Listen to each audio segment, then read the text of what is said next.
सनकादिक नारद जी महाराज कहते हैं कि सनकादिक जी महाराज, मैंने भागवत की महानता तो देख ली कि श्रवण करते ही ज्ञान और वैराग्य दोनों चेत अवस्था में आ गए, पर महाराज ये ज्ञान और वैराग्य भक्ति को ही सही कर सकते हैं, और कुछ और भागवत की महानता क्या है, या और कुछ कर सकती है भागवत कथा? तो कहते हैं कि तुमने मुझे बहुत अच्छी एक कथा याद दिलवाई है। ये मानव पाप कृतस्तु सर्वदा सदा दुराचार रताम विमार्गः क्रोधाग्निदग्धा कुटिलाश्चिकामिना सप्ताह यज्ञेन कलौ पुनन्दिते। कहते हैं सनकादिक जी महाराज की जीते जी तो बात की छोड़ो, मरने के बाद भी श्रीमद् भागवत कथा अगर चाहे तो मोक्ष दे देती है। तो नारद जी बात कहते हैं, वाह महाराज जी, जीने की बात अलग है, मरने के बाद भी मोक्ष देती है। कोई हमें ऐसा प्रसंग श्रवण करवाइए कि जो मरने के बाद मोक्ष दिलाती हो। तो कहते हैं कि ध्यान से सुनना। अत्र ते कीर्तयिष्यामा इतिहासं पुरातनम यस्य श्रवण मात्रेण पापहानि प्रजायते। कहते हैं, हे ऋषियों, ये इतना सुंदर पावन इतिहास है कि इसे सुनने से भी पापियों का पाप शोधन हो जाता है। तुंगभद्रा नदी के किनारे एक पंडित आत्मदेव शर्मा रहते हैं। तुंगभद्रा नदी के किनारे पंडित आत्मदेव शर्मा रहते थे। उनकी धर्मपत्नी का नाम था धुंधली देवी। उनका जीवन पंडित आत्मदेव शर्मा का तो बहुत सुंदर था, धन से परिपूर्ण थे, सब कुछ था, वैभव था, सब कुछ था, पर एक बात की कमी थी। किस बात की कमी थी? उनके कोई संतान नहीं थी। वो हमेशा इसी बात से दुखी रहते थे कि मेरे कोई संतान नहीं है, मेरे कोई संतान नहीं है। उनकी धर्मपत्नी धुंधली देवी, जैसा नाम वैसा काम। वो जब तक सुबह भोजन करने के बाद दूसरों को लड़ा नहीं देती थी, तब तक उसका भोजन सार्थक नहीं होता था। वो सुबह से शाम तक में एक दूसरे को लड़ाने का ही काम करती थी। इधर कलह, उधर कलह, अपने घर में कलह, बाजू वाले के घर में कलह। कलह प्रिय, उसको कलह प्रिय था, क्योंकि नाम जैसे जथा नाम तथा काम, जथा नाम तथा काम। आजकल नाम भी सोच समझ के रखा करिए। हम लोग नाम भी अजीबो गरीब रखने लगे हैं। तो धुंधली का जैसा नाम था धुंधली, उसी प्रकार उसकी बुद्धि भी धुंधली थी। तो एक दिन पंडित आत्मदेव शर्मा बहुत दुखी हो गए और घर को त्याग कर वन में चले गए कि मैं अब शरीर को त्याग दूंगा, मैं कभी नहीं आऊंगा लौट के।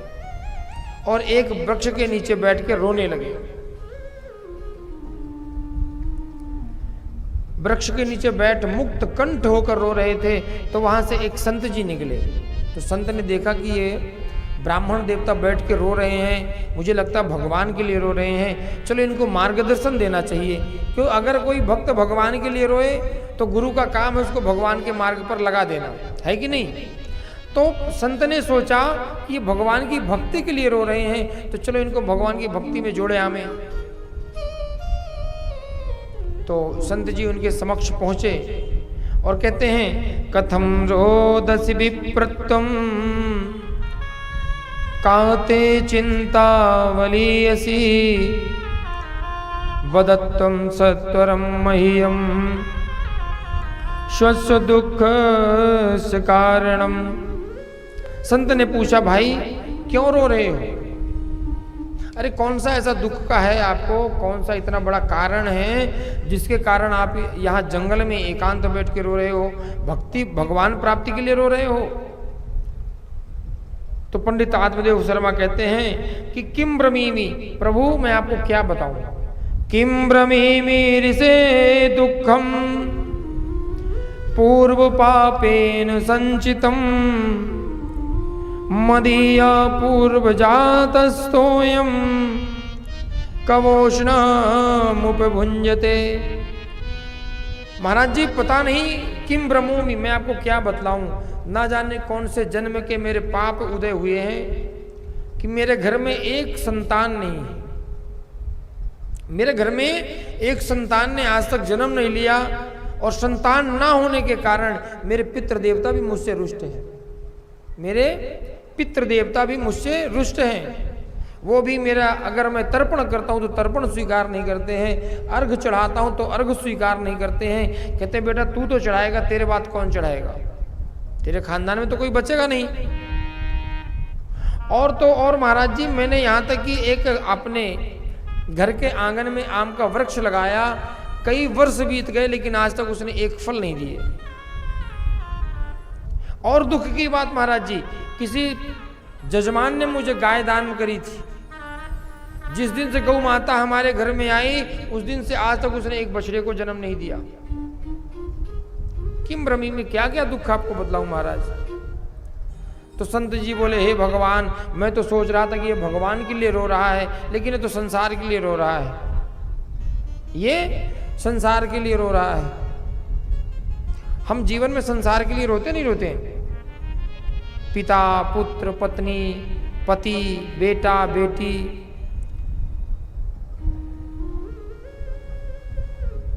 तो संत जी कहते हैं कि देखो पंडित जी, जीवन में जिसके जानवर के कितने सारे बच्चे पैदा होते हैं ना जानवरों के बच्चे, तो क्या जानवर जीवन भर सुखी रहता है? या जिसके घर में पुत्र है तो क्या वो सुखी है? गारंटी है कि सुखी रहेगा वो? अरे इस माया के चक्कर में मत पड़ो, बढ़िया है स्वतंत्र रहकर भगवान का भजन पूजन करो। तब पंडित जी कहते हैं महाराज आपको क्या पता, जब नन्हा सा बालक छोटा सा बालक आके पिता पिता तोतली भाषा में कहता है ना, तो हृदय गदगद हो जाता है। अरे आप तो सन्यासी ब्रह्मचारी हो, आपको क्या पता पुत्र क्या होता है, परिवार क्या होता है। तब नहीं माने वो, मुंचा ज्ञानम प्रजारूपम बलिष्ठा कर्मणो गतिम विवेकम तु समासाद्य त्यज संसार वासनम। अरे ब्राह्मण देवता, इन संसार की वासनाओं को त्यागो और भगवान के भजन में लग जाओ, कुछ नहीं रखा है। अरे जिसके घर में संतान है तो वो क्या सुखी है, और जिसके घर में नहीं है तो क्या वो दुखी है? इन सब चीजों में कुछ नहीं रखा है। इन सब वासनाओं को त्याग कर और सुंदर भगवान के भजन में लगो, क्योंकि अंत समय में सिर्फ कौन याद आता है? याद आते हैं ना, कमर में दर्द हो उठने के टाइम में तो कौन याद आता है? याद आते हैं ना, पुता पिता पुत्र बेटा बहू पोता पोती, कोई ध्यान आते हैं उस समय पर? तो सुख में कौन याद आता है? हैं? सुख में कौन याद आता है? पहले बात को सुना करिए। सुख में कौन याद आता है? संसार। और दुख में कौन याद आता है? आते हैं ना। तो हम भी वही कहते हैं कि ब्राह्मण देवता क्यों संसार के लिए रो रहा है, जो सिर्फ सुख का साथी है। दुख में तो काम भगवान ही आने वाला है, और तू इस जन्म के लिए रो रहा है। ब्राह्मण देवता, मैं तेरे भाग्य की रेखा दे रहा हूं कि अगले 7 जन्मों तक तुझे पुत्र नहीं होगा। कितने? 7 जन्मावधि तव पुत्रो नैव च। अरे ब्राह्मण देवता, तुम इस जन्म के लिए रो रहे हो, तुम्हारे भाग्य में तो 7 जन्मों तक कोई पुत्र है ही नहीं। तब पंडित जी और दुखी हुए और दोनों संत के चरणों को पकड़कर उनके चरणों पर अपना माथा रख के पटकने लगे। बोले महाराज, जब आप मेरे 7 जन्म की देख सकते हो तो मुझे आप पुत्र प्रदान करवा सकते हैं। अगर आप आशीर्वाद देंगे तो मुझे पुत्र अवश्य प्राप्त होगा, और अगर आपने आशीर्वाद नहीं दिया तो आपके चरणों पर अपना माथा पटक पटक के मैं प्राण त्याग दूंगा। मैं अपने प्राणों को त्याग दूंगा तो आपको ब्रह्म हत्या लगेगी महाराज।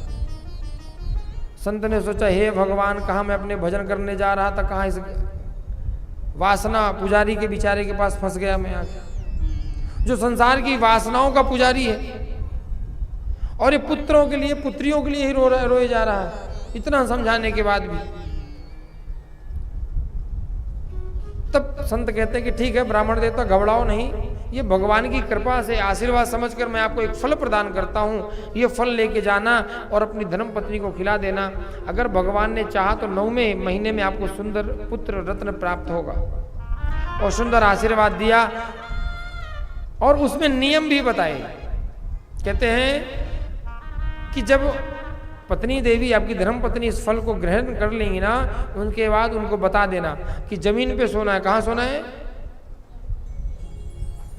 स्वल्प भक्षम, थोड़ा भोजन करना है, भजन ज्यादा करना है, धार्मिक पुस्तकों को पढ़ना है, अन्यत्र कहीं इधर उधर दुर्व्यवहारों को, कलह प्रिय में, झगड़े में नहीं जाना है, घर में भगवान का भजन करते रहना है। ये सारे नियम सुन के सुंदर प्रणाम करके और ये भगे कहाँ? घर के लिए। और कहते हैं जब घर पहुंच के अपनी धर्म पत्नी को पुकारते हैं, अजी सुनती हो, लो मैंने एक संत का प्रसाद लाया है और संत ने आशीर्वाद दिया है कि इस फल को आपकी धर्म पत्नी पाएंगी तो उनको अवश्य पुत्र प्राप्त होगा। तो देवी फटाफट स्नान करके इस फल को पालो। तो धुंधली जल्ला पड़ी, ऐसे चिल्ला रहे हो जैसे 9 लाख हार लेके आए हो। चिल्लाते ना सब लोग। जो पति नहीं पति को चिल्लाएगी वो कभी सुखी नहीं रहती है, याद रखिएगा, हमेशा दुखी रहती है। पत्नी को कभी भी झगड़ना नहीं चाहिए पत्नी से, पति से, ना पति से चिल्लाकर बात करनी चाहिए। आजकल की जो नई पीढ़ियां हैं तो भगवान ही मालिक है, हमारे जो यंग की पीढ़ियां हैं, मैं भी उसी पीढ़ी में हूं, मैं भी कोई वृद्ध नहीं हूं। तो इतना झल्ला के पड़ी, अरे तुम ये कहां से फल वगैरह लाए हो, पता नहीं कौन से साधु बाबा ने क्या मंत्र पढ़ के फूंक के दिए होंगे, कहीं बीमार पड़ गई, कुछ मेरे साथ हो गया। अरे बोले नहीं, सच्चे संत ने प्रसाद दिया है और तू इसको खाएगी तो तुझे अवश्य पुत्र प्राप्त होगा, ये उन्होंने कहा है। तो बोले ठीक है तुम वहाँ रख दो, मैं भी स्नान करने के बाद, पूजा वगैरह करने के बाद अवश्य पालूंगी। और ऐसा पंडित जी को सांत्वना आश्वासन दे दिया। पंडित जी तो खुशी के मारे फूले नहीं समा रहे थे। बोले अब सबको गांव में जाके बताऊंगा कि मेरे भी कुछ दिन में पुत्र पैदा होगा मेरे घर में, मेरे भी घर में किलकारियाँ गूंजेंगी, हैं, मैं भी पिता बनूंगा। ये पूरे गांव में सबको बताते घूम रहे हैं और इधर धुंधली देवी वो फल लिए बैठी हैं, खाऊं कि ना खाऊं, खाऊं कि ना खाऊं।